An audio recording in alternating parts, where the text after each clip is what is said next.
Hello, my name is Roisin. I love historical fiction. I have read so much of it on this channel, but I am also pretty picky about the historical fiction that I like. And I've talked many times on this channel about how World War II fiction is probably my least favourite time period. Although one of my favourite books, The English Patient by Michael Ondaatje, is set in that time period, so I'm not completely adverse to it. So, ever since I started watching BookTube, and particularly since I started making historical fiction stuff on BookTube, All the Light We Cannot See by Anthony Doerr was one that I had heard so much about. I'm kind of a contrary person. When something has had enough hype, I tend to avoid it. Like, I've never seen Breaking Bad. However, something about the fact that the film was released on the 2nd of November this year has made me reconsider. And so now I think I'm going to try and read this book. Apart from the fact that of the name and that it's set during World War II and that I think it involves a romance, I know very little about this book. So I'm going to find out what it's about now with you, and then I will get started reading this book. Marie-Laure lives in Paris near the Museum of Natural History where her father works. When she is 12, the Nazis occupy Paris and father and daughter flee to the walled city of Saint-Malo, where Marie-Laure's reclusive great-uncle lives in a tall house by the sea.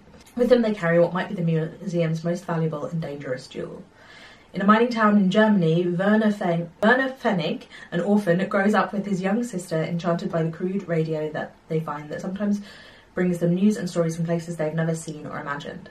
Werner becomes an expert at building and fixing these crucial new instruments and is enlisted to use his talent to track down the resistance. Deftly interweaving the lives of Marie-Laure and Werner, Doerr illuminates the ways, against all odds, people try to be good to one another. We will give this a go. I'm going to see how it goes, but as I said, I am not a huge fan of World War II fiction, generally speaking, particularly Holocaust fiction, and I will talk to you about that a little later on in this video. First things first, I'm just going to start the book. So I am 20% of the way through All the Light We Cannot See, and the writing is really reminding me of something that I can't quite put my finger on. I am wondering if perhaps because this was a bestseller 10 years ago, it became how historical fiction writers wrote. Like, this was so popular that a lot of historical fiction writing that wanted to emulate this or be in a similar vein perhaps wrote in a way that was akin to this. There are a lot, it's written in the present tense to make it feel immediate. There is a lot of repetition, there's a lot of very short sentences and a lot of like listing things, creating an atmosphere, creating a scene through lists of things that are happening or lists of things that are present. Let me see if I move this over here, if it improves the situation. It's fine, it's like perfectly adequate, what's the word I like? Accomplished. It's perfectly accomplished writing, very readable, doesn't really particularly make me feel anything, and doesn't particularly do the thing that I love in historical fiction, which is to give a sense of the time period and a sense of the world. Like, when I read stuff that is speculative, I don't really care for world building, but when it is historical fiction, being immersed in that time period is part of the reason that I enjoy reading it. I don't think Anthony Doerr is doing a particularly strong job of immersing me in 1940s Germany and France. And maybe the difficulty there is that the 20th century is not far enough removed, and so it's hard to build a vibe in the same way. But so it's told from two different time periods at the moment. So we have 1944 and the bombing of Saint-Malo, the bombing of Saint-Malo, and both of our characters are there and experiencing it. One as a civilian, one as a member of the German army who is working on radios. And then also we are flashing back to the build-up to the war in both France and Germany whilst our protagonists are children. And whilst they are children, the writing is reminding me of children's fiction. It feels like telling a story to a child, and like, you could argue that that is because the characters are children, but I've read a lot of literary fiction told from a child's perspective, and it doesn't always feel like children's literature in the way that this one is feeling like children's literature. It's feeling very simple and kind of straightforward. Maybe we will go more into nuances and difficulties of this novel as we progress, but I will see. One of the critiques that I have heard about All the Light We Cannot See is that it makes us sympathise with a Nazi. So one of our main characters, Werner, is a German boy who is working in the German army in 1944. He is a Nazi. So we have to think about the fact that, yes, he is working for the German army, but he is a very poor working class boy who is in a time when there is conscription to the German army. Like, he doesn't really have the option to leave, particularly once the war has started. Leaving Germany would have been very difficult. And, like, he's a working class boy, and there is conscription, so everyone had to join the army or work towards the war effort. So we have the idea that he is, yes, he's working for the Nazi army, but he doesn't really have much choice in the matter. But then that brings up the idea of the Nuremberg trials and the fact that people talked about the fact that what they did was just following orders and they didn't really know what they were doing, but they still committed genocide. The fact of, do we need fiction that romanticizes and sympathizes with someone who is in the Nazi army? Do we need to be considering the nuances of who was fighting for the Nazis and were those people? Because to a certain extent, the idea of the working classes being used as cannon fodder in war is a very common theme and a very interesting theme. Anyway, it's an interesting ethical question about who we should display in fiction. Are all these Nazis particularly complicit in the Nazi regime, or are they forced to work for it? So that's what I've been thinking about as I've been reading. I probably should have mentioned at the beginning, I've just finished parts 1 and 2 and I'm a fifth of the way through the book. I'm going to keep reading, I'm going to keep listening, so it hasn't completely put me off. Good morning, I'm just about to get on my way to work. Focus on me, not on this part. There we go. I'm just about to leave on my way to work on my bike, which is why I am dressed like this. And you can see that I burnt myself with my curling iron when I was doing those curls in the opening clip. So that was good. So I am now 40% of the way through All the Light We Cannot See, and it is quite a plotty book. There's quite a lot going on. I'm not going to spoil it, so I won't tell you when they do or whatever, but you know, we're still seeing both of these characters separately. Our German character who's gone into this school because he's really good at engineering, and the Nazis want to take advantage of that. He's really good at maths and engineering. And then our French character who is blind and has had to flee Paris because of the Nazis invading France. And so has gone to live in Saint-Malo, which is in Normandy, I believe. She's kind of met her uncle there who works in radios, and we already know that our German guy is obsessed with radios. I'm finding the writing to be a little laboured in terms of the style. It has a very specific style, like I said earlier, with a lot of very short sentences, a lot of lists as used for description, and I feel like it's leaning on that a little too heavily.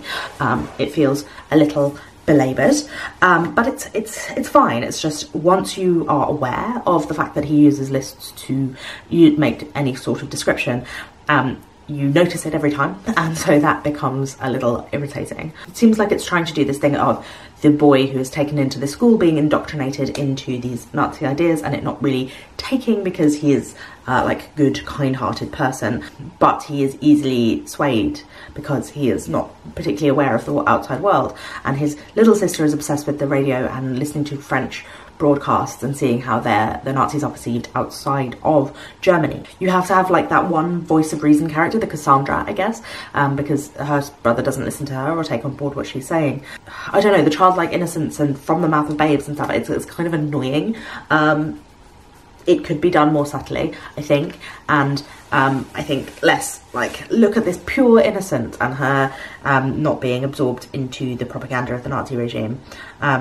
None of our main characters are, which is fine. Like, you don't want to be writing a sympathetic portrayal of someone who believes in what the Nazis believed in, but why do you have to have the character who decries the Nazis when we know, like, the reader knows? I don't know how to describe what I'm saying, because obviously we don't want sympathetic portraits of people who believe in Nazi propaganda, who believe in the Nazis, but I think it's just the way that the young child was used.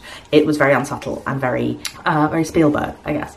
And then the one thing that was like a little jarring was they used the word Holocaust to describe a landscape, like it had become a Holocaust of red and yellow or something, and it's like a little strange use of words there, considering this is a book about Nazis. So most of my complaints at the moment are on the level of the writing rather than on the level of the plot. I mentioned at the start of this video that I don't really like World War II fiction, particularly when it deals explicitly with the Holocaust. All the Light We Cannot See is not really a Holocaust novel, but I did want to expand on what it is about literature set in this time period that doesn't really work for me. And there are of course exceptions to this rule, and I'm not meaning to suggest that there is something about this time period that is so uniquely positioned that it is impossible to write about. It can be done and done well. My issues are more with what I have noticed to be like the cliches of the genre, the stock framing of the historical period, and the ways in which it is written about. First off, World War II is without a doubt the most common historical period written about in the English language. It is everywhere, and with such a glut of books, you are likely to have more than half of them to be mediocre at best. I think I've said this in this video, that I am the kind of contrarian that avoids things once they have a certain amount of hype, and this time period is definitely the hyped historical time period. My theory is that it's the oldest major historical event about which there are still people, like within which is still within living memory for some people. There are people alive today who lived through World War II, and most of us in the Anglosphere grew up knowing people who have. This, coupled with the fact that in the 50s and 60s Hollywood was run by people who had lived through World War II, who then went on to make countless films about it, means that it looms larger than many other historical events in our collective historical memory. I also think that this idea of historical memory is important to this period's popularity. Historical memory refers to the myth-making that cultures do around historical events, the way the story is told as opposed to what we can gather from the available information. World War II is told about in a very black and white, the good guys versus the biggest baddies ever. Now, of course I'm not arguing that the Nazi regime wasn't horrible. They committed genocide and war crimes and were fascists. What I am saying is that the badness of the Nazis allows the Anglo media producing world to be the good guys. It's a very nice self-congratulatory story to tell when you can write about the plucky British Spitfire fighter or the American heroic liberator. And of course this obscures the complexities of the time period. The Nazis were doing evil, as was Mussolini, as was the Japanese Empire. The Allies weren't exactly lily-white golden heroes either. Just like, look up the Bengal famine, for example. But this story that we know about World War II, of goodies versus baddies, justice versus evil, makes it a very palatable story to tell. There's even a character in All the Light We Cannot See that says, but we're the good guys, aren't we? And whilst there is a momentary attempt at nuance, it falls more on the side of swelling strings and emotional heart tugs than actual a nuanced look at the time period. This is a story that allows readers to feel good about their country's place in it, and I think that's one of the reasons that it is so often told in English-speaking media.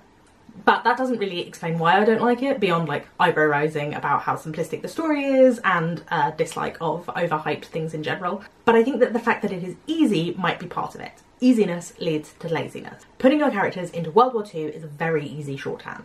Your readers already feel familiar with the world, so you don't have to do much to evoke it. Your villains are the canonical evil to which all other villains are compared, so you don't have to do much to make them scary. Millions of people died in an atmosphere of fear and repression, so you don't have to do much to raise the stakes. And all your men are going to have to be soldiers unless they are old, which means that some of them are guaranteed to die. And that means you don't have to do much to tug at heartstrings either. It is tailor-made for simplistic maudlin stories of heroism, without the writer having to do anything in particular to get the reader there. And it's so overused that to be original at all requires a lot of work, particularly if your setting is the Western Front, which is the most overused setting because it avoids the issue of Soviets versus Nazis and why were the British in Malaysia in the first place? Were they being particularly nice there? And this lazy shorthand has also led to a lot of people capitalising on a trauma that is not theirs. Whether it's the boy in the striped pyjamas, where the most tragic part is reserved for the accidental murder of a Gentile boy, or the tattooist of Auschwitz, which angered the people it was based on so much because it took such romantic licenses with their life story. Shoah is known to be one of the worst traumas that a group has faced. And to use that to tell the maudlin, sticky sweet story of non-Jewish people, or to twist the stories of Jewish people to your own ends, just doesn't sit right with me. Nor does using it as the backdrop, as happens in All the Light You Cannot See, where piles of Jewish bodies are the background for our sympathetic Nazi soldier.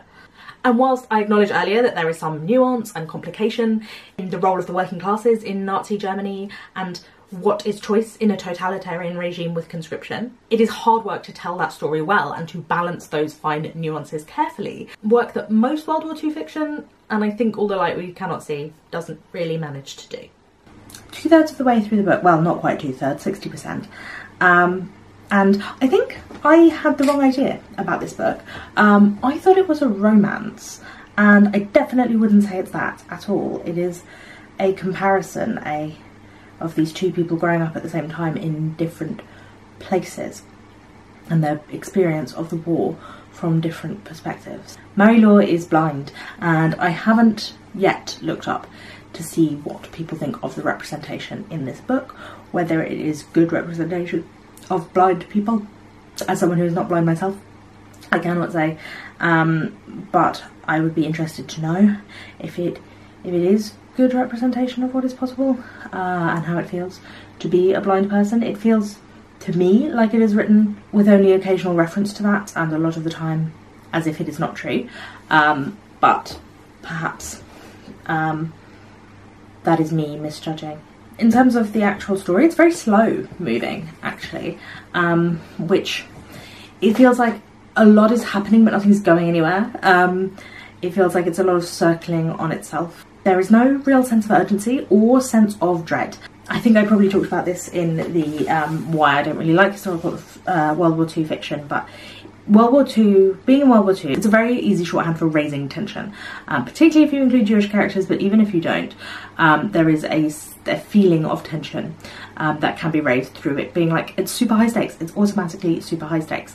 But it feels like this book is just not particularly high stakes. Even like where we are in the plot now, there are things happening that you would think would build that, but the writing doesn't have any tension, and I think it's because the style has been the same from the very beginning, and so there have been these incredibly short sentences and these lists and a lot of very simple writing, and then contrasted with some more like kind of lyrical, poetic style. But I would say it feels a little like overuse of dead metaphor. None of the metaphor feels particularly original. Anyway, regardless of that, the tension, I think, the style of writing hasn't changed. There isn't like a build-up.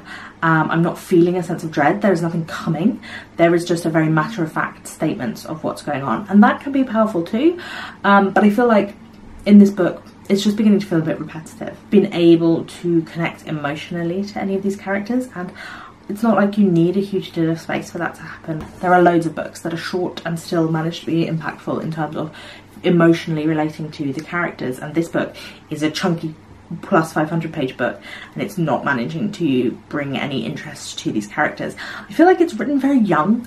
I know it's not like young adult or children's fiction, but it feels like it is written that way because it's so like simplistic. It's not really going into any of the nuance that I wanted, ways that propaganda works or anything like that. It is simply like boy with a heart of gold caught up in a system, and there is some, like, he's not a very proactive character, and in that there are moments where he could have stood up and he didn't, but to a certain extent you can understand that because it is a bit of the nuance, like, are you putting your own safety at risk to protect other people? What are you actually advancing? Like, what would he actually get from, would he be able to protect the people that he wants to? So I guess there is that, but that is so minor in comparison to the rest of it, and it's not really exploring that in any depth. Obviously I'm going to finish the book, but this was kind of an experiment because I had thought that this book wouldn't be for me, and it is not different than what I expected. Morning, I think you're in here. I am at work, as you can probably tell, but I am 80% of the way through All That I Cannot See now, and the plot is actually starting to start now. Like, there has been a lot of build-up, and I'm not sure it was entirely worth it. Like, I feel like this plot bit could have started earlier, and that would have improved it. It's like, it feels like the first 70% of it was very slow and very build-uppy, and then the last 30% is going to be all the last 30% is going to be where all the like actual stuff happens. And whilst I am all for a slow-moving, atmospheric book, this wasn't that. It was like very clinical, and if you're going to have a plot, I think I would rather it start earlier. I think I'd rather get into it than wait. I'm not entirely sure. There's also like the subplot with the diamond that feels entirely unnecessary. Like, could completely have been removed. I guess that it's for some aspects of peril and some of the like people who've been taken, but they're doing something else that also puts them in peril, and like that could have done it enough. You didn't also need the diamond plot. And it's like linked to these myths about like the diamond.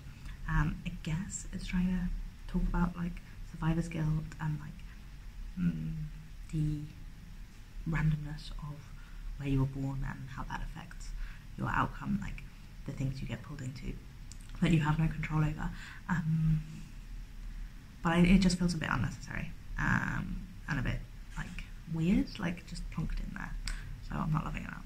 But as I said, the plot is starting to get going now, and I'm actually interested to see where it goes, which I wasn't for like the middle third of the book. So that's good. So I have finished the book now, and it did exactly what I expected it to do.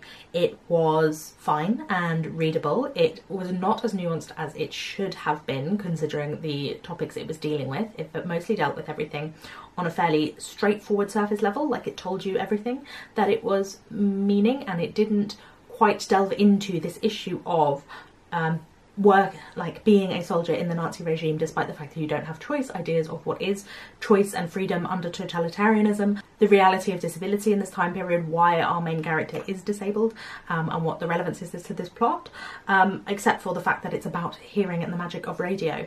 In fact, I read a bit about Anthony Doerr's reason for writing this, and it really made me roll my eyes. Doerr drew inspiration from a 2004 train ride. During the ride, a passenger became frustrated that his telephone call disconnected. Doerr felt the passenger did not appreciate the miracle of long-distance communication and wanted to write a novel about appreciating said miracles. Like, it's about appreciating the miracles of long-distance communication, but you've said it in World War II, why? And also that whole, like, oh, he got annoyed that his phone got cut off, and he didn't appreciate the miracle that he could phone anyone at all. It's a kind of patronising, saccharine ideas that I just don't need, like this sort of superiority, this idea, talking about miracles in general. It was all, that all came out in the novel, this feeling of it being idealistic rather than realistic, and it being patronising. I think that the patronisation was why I felt like it was written for a very young audience, although there are moments later in the novel less so. In fact, there was one chapter that was about Werner's sister, and I'm not going to spoil anything, but it's about Werner's sister after the war, and that snippet was the best bit of the whole book. And it's not because that bit felt more realistic because it was darker or grittier or anything like that. There was just a matter-of-factness to it that I thought worked well and was lost in this kind of whimsy. And I don't think that whimsy really aligns with the story that he's trying to tell, but it definitely is the feeling of the book, kind of patronising whimsy. And Spielberg is the best way I can describe it. Like, it feels like a later day Spielberg film, where everything is just cheesy and relies on the strings to make you, like, relies on the string section to bring out any emotions. Fine, it was perfectly fine, but it wasn't particularly interesting. I have read some of the reviews for the series. I was potentially going to watch that, but the reviews have not been good. They have, it seems that they changed the ending to take out any grit at all from the book and made it even cheesier. So I think I'm going to avoid it. If you love All the Light We Cannot See, I'd love to hear what your thoughts in the comments down below. Don't attack me personally, but if you disagree with my opinions, I'd love to hear what you have to say. And thank you for watching. I know this video is a little bit different, so I hope you enjoyed it. And please remember to give it a thumbs up and subscribe if you did like it. I put out new videos twice a week, and I will see you again very soon. Thank you for watching. Bye bye.